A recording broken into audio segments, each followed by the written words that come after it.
Okay, so silver didn't just drift higher. In my mind, it's repriced. It went from the 20s, 30s early in the year to, now into the 70s and now into the 80s. That's really not normal for a market that is this critical.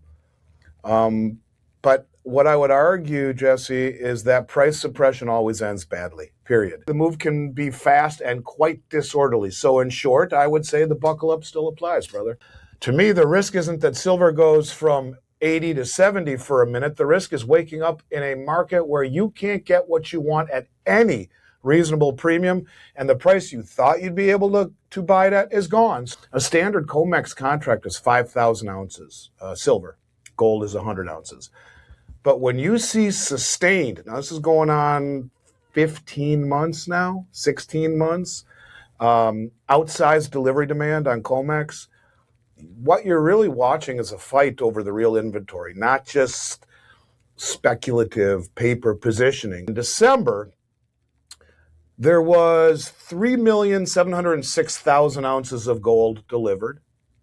I mean, as big as it gets, but 64,730 troy ounces of silver issued and stopped. Issued and stopped is a fancy word of saying delivered. Now, not all of it leaves COMEX, but a lot does.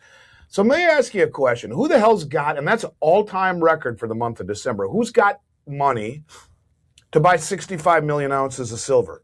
Let's let that sink in for a second. So for January, for the first 3 days, we've seen already, just in the first few days of the January delivery, 6 days, 7 days, last I looked, last week, Friday, we saw 33.45 million ounces of silver delivered just in the first few days of January. So that's almost 7,000 contracts delivered just in the first few days of a non-scheduled delivery month. Who's doing this?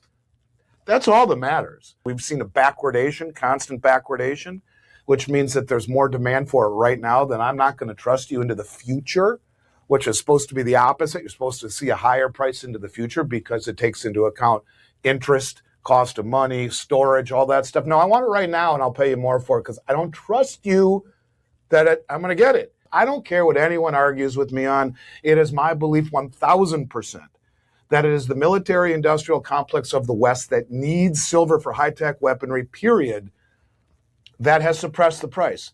When you see the Shanghai Metals Exchange consistently pricing silver above Western spot and futures, it's basically the market screaming that the metal is worth a whole hell of a lot more, not only where it's needed, but from where it is being financially priced. And it's the market's way of saying you're full of crap, COMEX and LBMA. And the Shanghai ecosystem is far more tied to real metal moving to real end users, industrial fabrications, wholesalers, etc., where the West sets the paper price largely through leverage paper futures that is now beginning to be viewed as fugazi.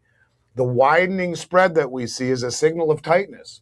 And it's not a rounding error, man. And it's perhaps the beginning of real price discovery for the first time ever. Silver has skyrocketed to all-time highs above $85, and expert Andy Schechtman predicted this surge. He reveals that massive COMEX deliveries, 64.73 million ounces in December, and 33.45 million in January's first days, signal a physical shortage. China's export controls on silver, restricting 70% of global refining, and the widening spread between Shanghai physical prices and Western paper prices indicate true price discovery is emerging. The East is doing price discovery in the physical, and the West is still doing price discovery in the paper. And the spread is what happens when those two worlds stop agreeing.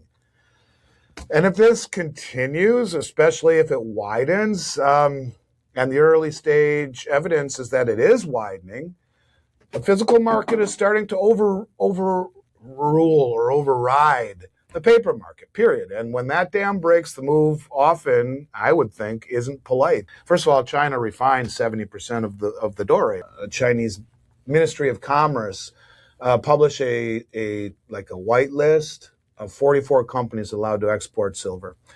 And Anything outside that lane is effectively shut out. Even those approved evidently face like a big additional licensing step, which means more time and cost and paperwork, and Beijing can slow things down whenever they really want. Did something in November that not a lot of people talked about, and that was that they came out with something saying we are going to prioritize exports for domestic necessity, for domestic demand. And that was quiet. But in essence, what they are doing is basically, in my mind, they're prioritizing domestic supply. And this is going to raise the risk premium, which basically means, am I going to get it, right? And the uncertainty widens spread.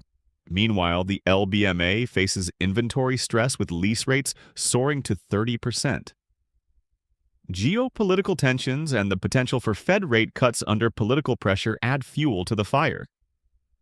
Schechtman warns that the market could become disorderly as physical metal overrides paper contracts, and the buckle-up advice still stands.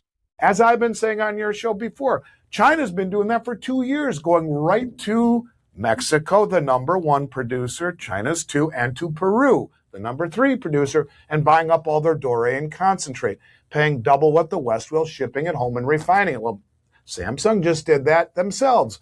You are seeing a disintermediation of the market. They're going right to the source, buying doré and concentrate, which isn't reportable, which isn't verifiable in terms of purity and in terms more so of how much. Digging as deep as I can that the London Metals Exchange holds virtually no physical silver, at least relative to, according to David, the 2 billion ounces of cash spot market contracts that could stand for delivery for immediate silver bar ownership. Stress in the LBMA, it shows up not in the cost of the metal, but it shows up in the borrowing costs like we're seeing, or the leasing rates. You know, a lot of people don't know, but you can lease silver for whatever reason, to cover contracts or to fulfill obligations or whatever you need. You can lease silver, and normally the lease rates are sub 1%. Right? Less than 1%. But what we're seeing now is 7, 8, 9%, and it was as high as 30% a few weeks ago. But that's exponentially higher than it normally is. And if you're a real buyer trying to source size in London, what we've been told all year is it's 8 weeks delayed. Sorry. Where there's a shortage of manpower and trucks in London, which is just the biggest bunch of crap I've ever heard in my life, because they're a T+1 settlement market, where T is trade plus 1 is settlement, and the next day those bars should be moving. But listen, Bank of England has a little bit of shortage of trucks right now and manpower. So, Jesse, I know you need your bars, but 8 weeks, bro. Sorry. And I think it seems like because of this stuff, we're getting closer to that moment where the metal left inside the vault is not the metal that's actually for sale, is normal. But it's the underlying conditions that I want to remind people that got us here. Tight physical availability, massive delivery demand by the most well-informed and well-funded traders in the world, massive delivery demand in a paper market that's been asked to settle real-world demand in real metal that it probably doesn't have. That's a problem. Human emotions driving the market, fear, exuberance, panic, all of these things. But this is why if you separate yourself from the herd and see the reality, where a pullback doesn't change the bigger picture. And in fact, I would argue in a market like this, a dip is a gift, because this dip would be driven by positioning and leverage and not by sudden surplus of silver, right? So my advice is simple. Don't get cute with timing. If you're a trader, trade it. And that's what the technical analysts are. They trade, right? I'm sure he didn't talk to us about the critical mineral designation or the fact that China, the massive refiner, said we're going to limit exports. But if a mint box of Silver Eagles, which is 500 ounces, weighs 42 pounds, who just took possession of 65 million ounces? Let that sink in for a minute. Now, January, Jesse, is not a scheduled delivery month, but you can still take delivery. But here's where it gets crazy again. Supporting the only thing that matters, right? The most well-funded, well-informed traders, the most well-informed traders in the world are doing this, right? They don't do this, pardon my French, for shits and giggles. I don't mean to be profane, but I want to be profane so that it sinks in. This is all you need to see. Some very strong forces pushing against the price suppression.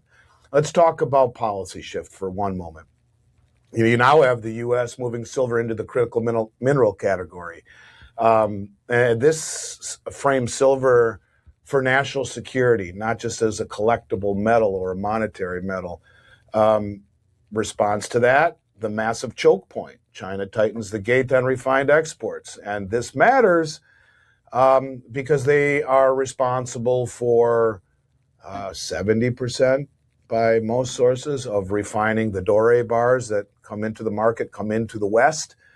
In my mind, this is about ownership.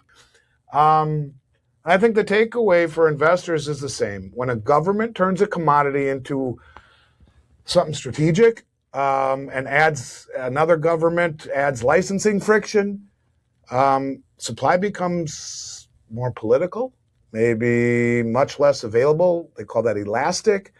And in a small market like silver, it doesn't take much to create a big price response. Oh, you do not buy it to get wealthy. However, you're looking at a once-in-a-generation type of thing. Boost the gold price significantly. There's something called Gibson's paradox, the inverse relationship between real interest rates and gold. And I don't think the big players give a crap about that anymore. But the mainstream media, who's lost all credibility, or the financial analysts on CNBC who suck and don't tell anyone what's important, or the Jim Cramers who told you to sell your metal months ago before it started to take off, they all suck, and they all should leave.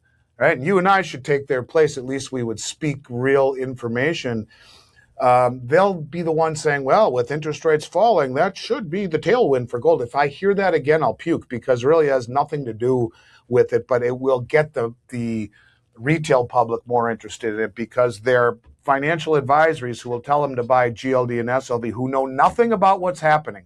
Yes, they're very astute. They've learned more and more about less and less till they're experts on nothing, focusing through this little pinhole on equities and bonds, probably not even realizing that the chief investment officer of Morgan Stanley said, sell half of your bonds. The 60-40 rule that Wall Street's used, it should be 60-20-20. Sell half your bonds and buy metals. Or Michael Hartnett, the chief analyst for Bank of America, said, no, 25%. Or Jeffrey Gundlach, the bond king.